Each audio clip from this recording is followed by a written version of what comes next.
खबर रीवा से है, जहां शहर में आपराधिक गतिविधियों पर लगाम लगाने के लिए लगाए गए 249 सीसीटीवी कैमरे भी कई बार पुलिस के लिए मददगार साबित नहीं हो पा रहे हैं। आलम यह है कि शहर में लूट, मारपीट और हत्या जैसे जघन्य अपराधों की संख्या बढ़ती जा रही है और कई मामलों में तकनीकी खराबी के चलते अपराधियों की पहचान करना मुश्किल हो रहा है। कल देर रात शहर में एक युवक पर हुए हमले के मामले में भी सीसीटीवी कैमरे खराब होने के कारण हमलावरों की पहचान अब तक नहीं हो पाई है।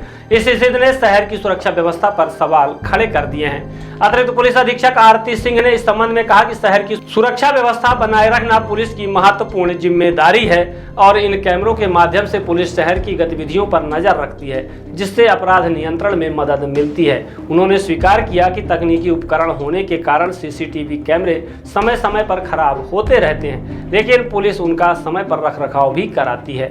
एडिशनल एसपी ने आगे बताया कि यदि कोई सीसीटीवी कैमरा खराब होता है तो पुलिस तुरंत उस पर ध्यान देती है और रेडियो प्रभारी को उसे ठीक करने की प्रक्रिया शुरू करने के निर्देश दिए जाते हैं। उन्होंने बताया कि एएसपी विवेक सिंह के निर्देश में शहर के सभी खराब कैमरों को सुधारने का अभियान चलाया जा रहा है। श्रीमती सिंह ने सीसीटीवी कैमरे खराब होने का प्राथमिक कारण पेड़ों की कटाई को बताया। इन खराब कैमरों के कारण पुलिस को अपराधियों की पहचान करने और उन्हें पकड़ने में दिक्कतों का सामना करना पड़ रहा है, जिससे कई आरोपी पुलिस की नजरों से बच निकलते हैं। हालांकि पुलिस प्रशासन कैमरों की रखरखाव और मरम्मत की बात कर रहा है, लेकिन लगातार खराब हो रहे कैमरे और उनके कारण अपराधियों को पकड़ में न आना शहर की सुरक्षा व्यवस्था पर एक बड़ा प्रश्न चिन्ह खड़ा करता है।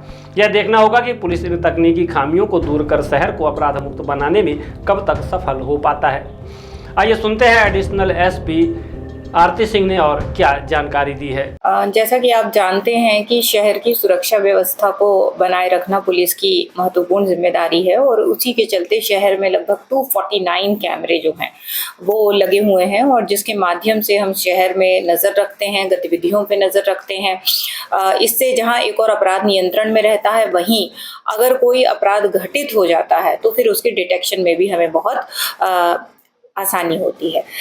वर्तमान में जो है 249 जैसे कि मैंने कैमरे बताए हैं, प्रतिदिन जब दूसरे विभागों के द्वारा कार्यवाही की जाती है और कई सारे टेक्निकल इश्यूज होते हैं, उसकी वजह से समय समय पे कैमरे खराब होते रहते हैं। लेकिन हमारी प्राथमिकता यही रहती है कि ये सभी कैमरे हमेशा चालू हालत में रहें। जो भी कैमरे डाउन होते हैं या कुछ समय के लिए खराब होते हैं तो शीघ्र अतिशीघ्र जो हमारे रेडियो प्रभारी हैं वो उसको लुक आफ्टर करते हैं। वर्तमान में भी एसपी सर के निर्देशन में उनको ये कार्यवाही करने के लिए कहा गया था कि जाके चेक करेंगे, तो उन्होंने जगह जगह जाके इनको चेक किया है। जो डाउन कैमरे थे या जो खराब कैमरे थे उनमें जो टेक्निकल इश्यूज थे उनको सुधार किया गया है ताकि इस व्यवस्था को इफेक्टिव रूप से ये चलती रहे। तो अभी ये पुलिस को भी आरोपी पकड़ने में कोई समस्या आ रही है?